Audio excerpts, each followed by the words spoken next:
नमस्कार दोस्तों, स्वागत करता हूं वेब समाचार में। दोस्तों, आज हमारे साथ बेहद ही खास शख्स मौजूद हैं जो माले के बेहद ही दिग्गज नेता है। क्यास लगाई जा रही है कि 109 दरौंदा विधानसभा क्षेत्र से इनका टिकट कंफर्म हो चुका है।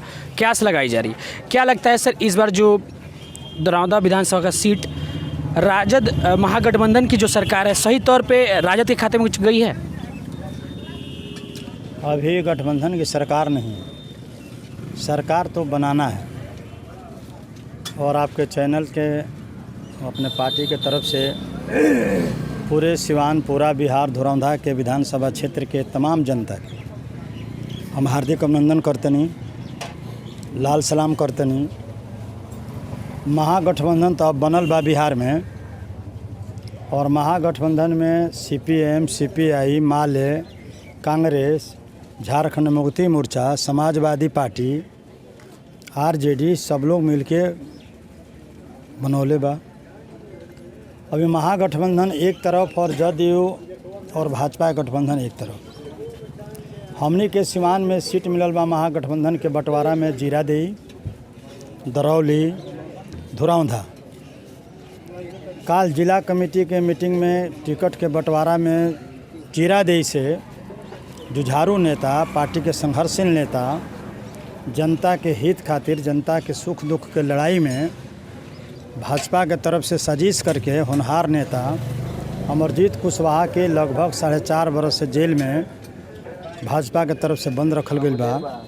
वहाँ टिकट भाकपा माले के तरफ से अमरजीत कुशवाहा के कन्फर्म बा। दरौली सुरक्षित क्षेत्र बा। पहले से भी हमारा पार्टी के विधायक, माननीय विधायक सतदेव राम वहाँ के बानी, और अब की भी चुनाव में सतदेव राम जी के भी टिकट दिया गया। बहुत दिन के बाद धुरौंधा विधानसभा कुछ लोग के नाम से, कुछ जाति विशेष के नाम से जानल जाला, और बहुत दिन के बाद हमनी के अपना पार्टी के तरफ से अमरनाथ यादव के टिकट धुरौंधा विधानसभा के मिलल बा। और धुरौंधा विधानसभा में बहुत ईमानदारी से, बहुत निष्ठा के साथ जनता के दुख में, जनता के सुख में जौन कम्युनिस्ट पार्टी के असूल बा, गरीब के पक्ष में, गरीब के मान सम्मान खातिर, किसान के कर्जा माफ़ खातिर, मनरेगा में मजदूर के काम खातिर हमेशा हमार पार्टी तत्पर रहले, हमनियों के तत्पर रहें सन। और चुनाव यहाँ भाकपा माले लड़ी, हम उम्मीदवार बानी। जैसे कि बताया जाता है कि महागठबंधन से जो आपकी गठबंधन हुई है, तो माले को कितना सीट मिला है? पूरे बिहार में माले के 19, सीपीआई के 6, सीपीएम के 4। मुकेश सहनी जो है, कल मैं देख रहा था प्रेस कॉन्फ्रेंस में, सीधे तौर पे बोल रहे थे कि मेरे पीछे खंजर घोंपा गया है। उनका मानना था कि हमें साजिश के तहत सीटें नहीं दी गई हैं, वो गठबंधन से अलग हट के चुनाव लड़ा था। क्या आपको लगता है कि इसका असर महागठबंधन को पड़ेगा? अब देखिए, मुकेश सहनी के आपन बात बा। ये चुनाव ऐसा समय बा कि जरा 10 धुर जमीन बा वो 27 कट्ठा मांगता। मुकेश सहनी के एगो विधायक बिहार विधानसभा में निखन, वहाँ के का नाम बा कि 25 गो सीट हमरा मिले के चाहिए। आ उप मुख्यमंत्री के पावर महागठबंधन में तो हमरा मिले के चाहिए। ये तो मुकेश सहनी जानते रहे का असर पड़ी ना पड़ी, लेकिन महागठबंधन से उम्मीद रखल जाओ कि मुकेश सहनी के भी आरजेडी उनकरा के मना ली। वो झूठे खिसियाइल बड़े, अरे पूंजी रही तब न व्यवस्था हुई। अब पूंजिए नहीं खे। आज बिहार में जैसे सीपीआई के एगो सीट नहीं खे, सीपीएम के एगो सीट नहीं खे, मुकेश सहनी के भी सीट नहीं खे, दूसरा भी दल के नहीं खे। तो वामपंथ में सबसे बड़ा दल हमनिए के पार्टी बा कि बिना पहले समझौता के अपना बल बुता पर, अपना बाजू पर 3 गो भाकपा माले के सिटिंग कैंडिडेट लो जीतल बा, बिहार विधानसभा में बा। और झारखंड में भी अपना बल पर विनोद सिंह के एमएलए हमार पार्टी बनौले बिया। ऐसे हमनी के तर्क और हमनी के ताकत बहुत ठीक बा। बकिए लोग झावा फिटिकरी बांधता, वो लोग तो जानता, वो लोग के काम जानी, लेकिन हमनी के ज़मीन पर खड़ा होकर बोलते। अब जैसे कि रवा मान के चलिए, दरौंदा विधानसभा से अगर रवा से उम्मीदवार बनावल जाता तो दरौंदा खातिर प्राथमिकता का रही? जो दरौंदा देखल जाता कि बहुत पिछड़ चुकल बा विकास के मामले में, खाली झूठ मूठ के हवा फिटकिरी बनावल जाता। तो एक का लगता कि रवा गरीब खातिर का करे, पिछला और खातिर का करे और देखा जाता लगातार जो दुरांदा मुख्यालय जौन बाटे जल समस्या बराबर जूझत ताटे पानी के समस्या से पूरा दुरांदा के लोग जूझता है। तो एकरा का अगर वो विधायक बनते तो एक खातिर वो का प्रोग्रेस में लाए। अब देखिए राजनीति ऐसा चीज़ है जहाँ टायर से झूठ बोलल जाला। काम होई कि ना होई, जे भी नेता है झूठ बोली। आज़ादी मिलला 74 बरस हो गए और इस 74 बरस में जौन देश के हाल बा, जौन धुरंधा ब्लॉक के पोजीशन बा, पूरा जौन सिवान की स्थिति बा, ना रउआ से छिपल बा ना धुरंधा के जनता से छिपल बा। कोई मूलभूत परिवर्तन हो जाओ देश में, बिहार में, सिवान जिला में, अगर कोई नेता कहता है कि हम जीत के सारा काम करवा दें तो बोले कि 100 के 100 झूठे बोलता। जब इस देश में 74 बरस में कोई अमूलचूल परिवर्तन ना भइल, हमने के ब्लॉक सुधार ना भइल, हॉस्पिटल में हमने के दवा नहीं खे मिलत, अगर हमने के रोड बढ़िया नहीं खे, अगर गरीब के मजदूरी नहीं खे मिलत, स्वच्छ पानी भी अभी नहीं खे मिलत, तो एकरा से रुआई उम्मीद रखी कि राजनीति ऐसा चीज़ बा, चुनाव ऐसा चीज़ बा, अगर कोई नेता कह दी कि हम हई काम ना करे तो लोग कह जाए बुर्बक बात झूठ बोलता। और मैं टायर से झूठ बोलबे कहला कि हम चुनाव जीते, रुआ लोग का रोड बनवा दे, घर घर चापाकल हलवा दे, हॉस्पिटल में दवा के ठीक करवा दे, ब्लॉक के लूट के भी हम ठीक कर दे। एकरा अलावा से अगर वो बोला था कि ना हमारा से ना होई तो ओकरा कहल जाए कि बढ़िया उम्मीदवार नहीं खे।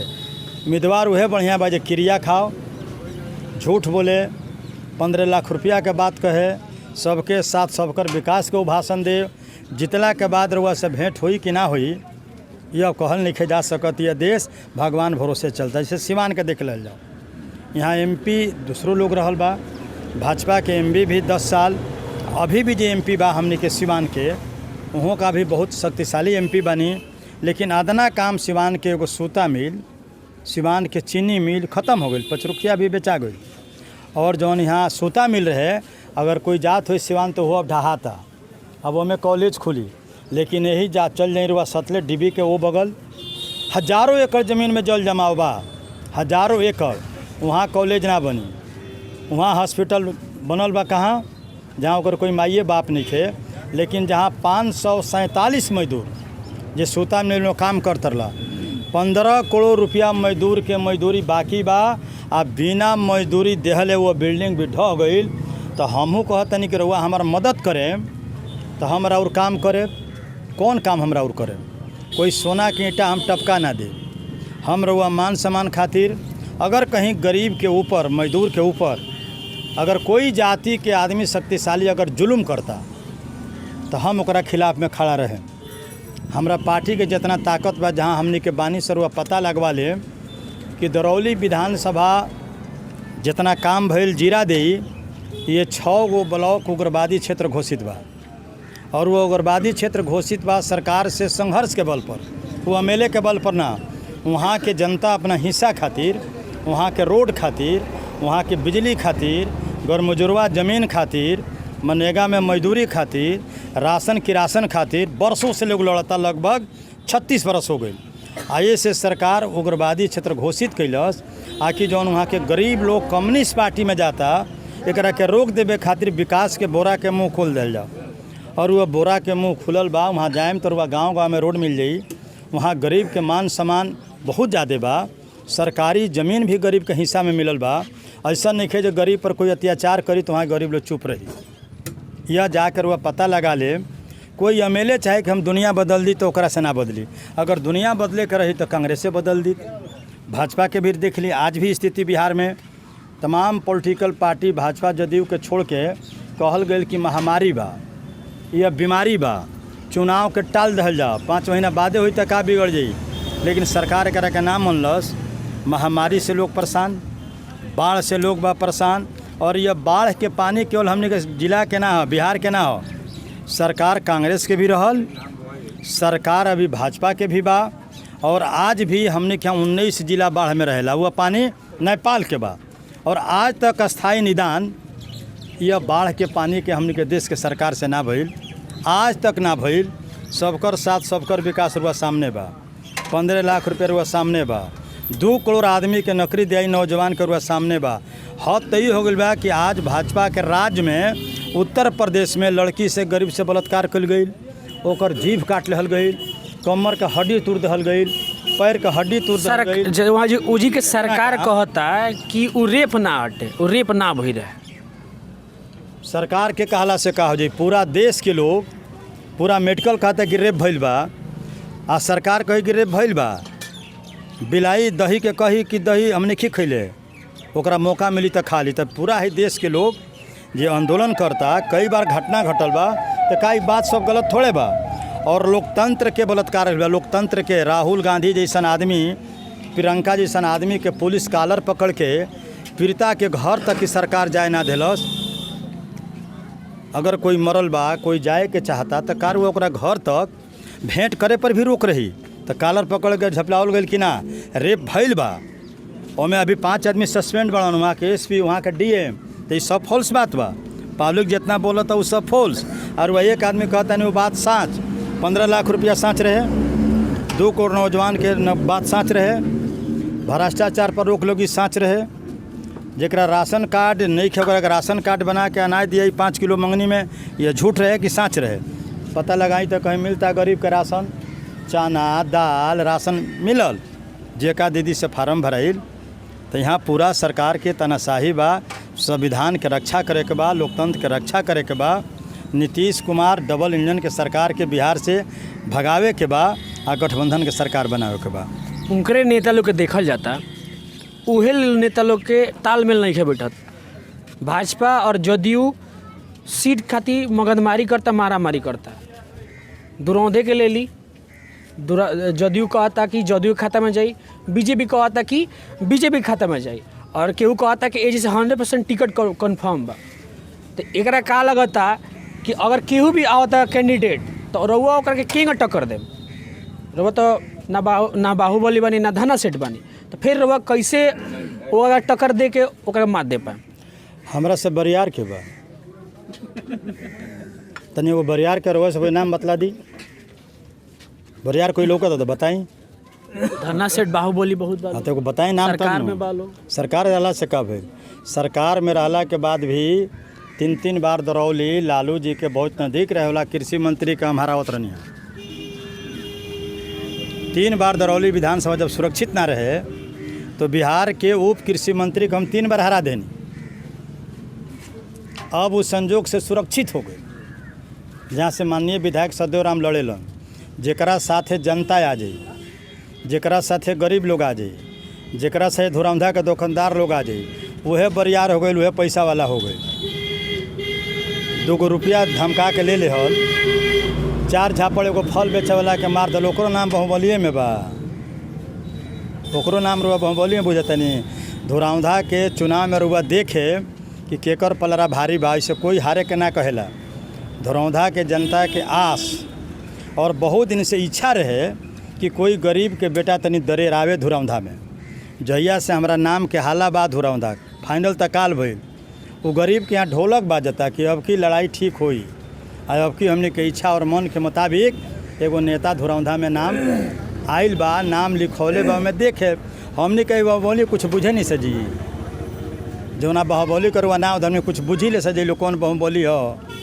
बाहुबली जनता भी आज नौजवान बाड़न, वो गांव के किसान लोग बा। आदमी कोई बाहुबली होला का? तो सरकार के देख लें कितना सीट आई, जे सरकार में बा ओकर पोजीशन देखे। नीतीश कुमार के 25 से 30 को विधायक जीत दियन, तो कहम जो हाँ फिर का भई देखे में करा के व्यवहार में। ऐसे कि जनता के जौन गुस्सा बा, जौन स्थिति बा, 45 से 40 लाख लोग पैदल मरल, कटल, कोई मजदूरी ना मिलल, दवा ना मिलल, सेंटर पर भी लोग त्राहिमाम रहे। यह तमाम गोसा सरकार के खिलाफ इस चुनाव में हुई, और 101% गठबंधन भाजपा के सरकार जाई। आप परिवर्तन बिहार में हुई, आ गठबंधन के सरकार बनी। बाहुबली हमने के कोई के ना बुझी ले सर। जैसे कि दुरौंधा खातिर और प्राथमिकता का रही, दुरौंधा खातिर और पहिलका प्राथमिकता का रही, और अगर विधायक बनता नहीं।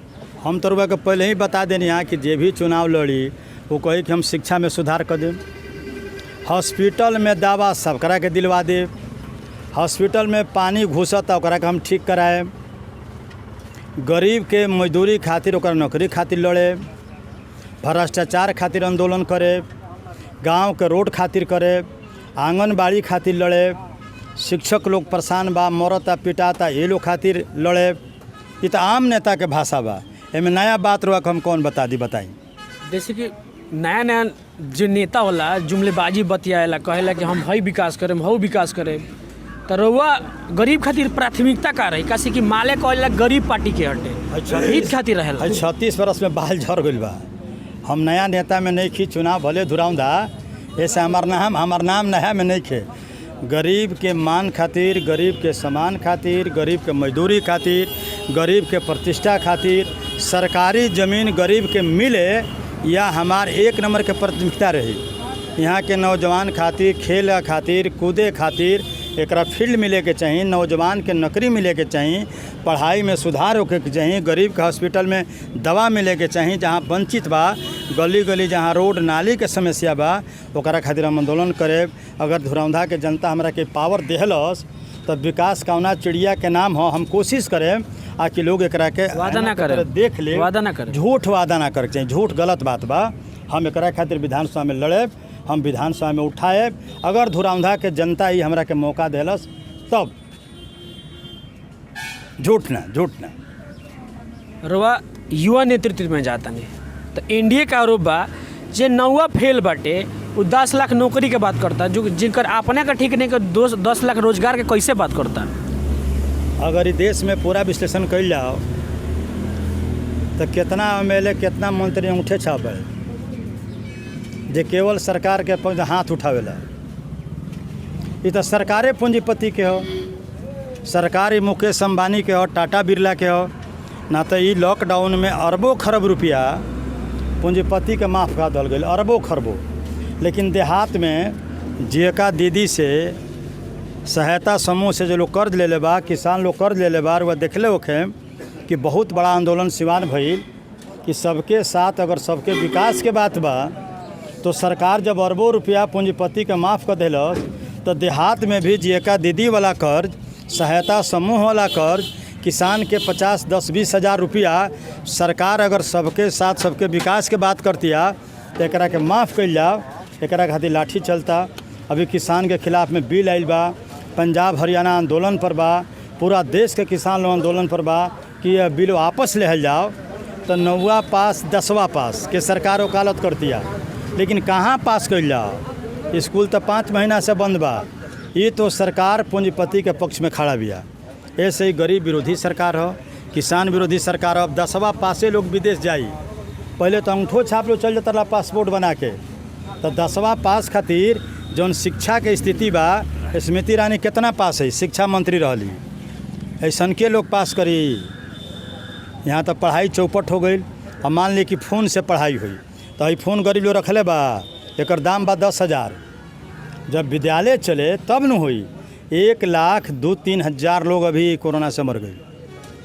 हॉस्पिटल में मरल ओकर लिस्ट बा, जे गांव नगर में मर गए ओकर कोनो लिस्ट नहीं खे।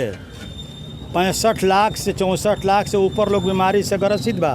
कहाँ देश में कोनो दवा नहीं। रिकवरी रेट तो ठीक बा, कहाँ मिलल बतावल जा? रिकवरी रेट से का? बिहार सरकार कहता कि बिहार के रिकवरी रेट बहुत ज़्यादा बा, पर हर मतलब रोज लाखों टेस्ट कइल जाता।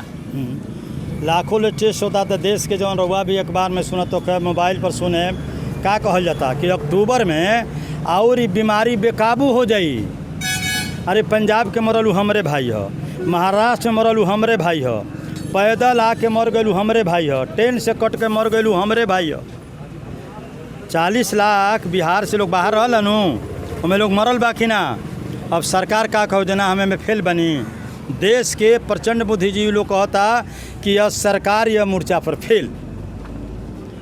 अब हलवाई भाई कहें हमारे मिठाई गड़बड़ बा कहीं हैं, तो अब नरेंद्र मोदी माननीय प्रधान नीतीश कुमार कहें कि ना हमारा क्या लोग मरता, बाढ़ में कितना लोग मरला। लोकसभा में सवाल पूछल गई कि देश में मरे वाला के कितना संख्या बा। मंत्री का जवाब रहे, यह हमारे पास ना कोई आंकड़ा नहीं है, हमारे पास मरने वाला कोई सूची नहीं है। तो कौन काम रुआ करते नहीं? सूचिए नहीं खे कितना लोग मरल, पैदल चले में, भूखे, फांसी लगा के। ये थोड़े हम कहता नहीं कि पूरा देश कहता। का व्यवस्था भइल? माननीय मुख्यमंत्री जी का कहनी, हमनी के मैरवा बॉर्डर पर जहाँ उत्तर प्रदेश हमारा पार्टी के माननीय विधायक सतदेव राम हम 20,000 लोग के चूड़ा मीठा खिया के, बिस्कुट खिया के, पानी पिया के आ जे जहाँ रहे हमने के भेजवाओ तो निशन रहुआ भी देख लो के, बिहार के लोग भी देख ले हुई। केवल हमरे जिला ना, ये सब बदला लिया इस सरकार से, सब बदला। तो अब का लगा जैसे महागठबंधन जब के सरकार आई तो ए बेरी कितना सीट लावता पूरा बिहार भर में?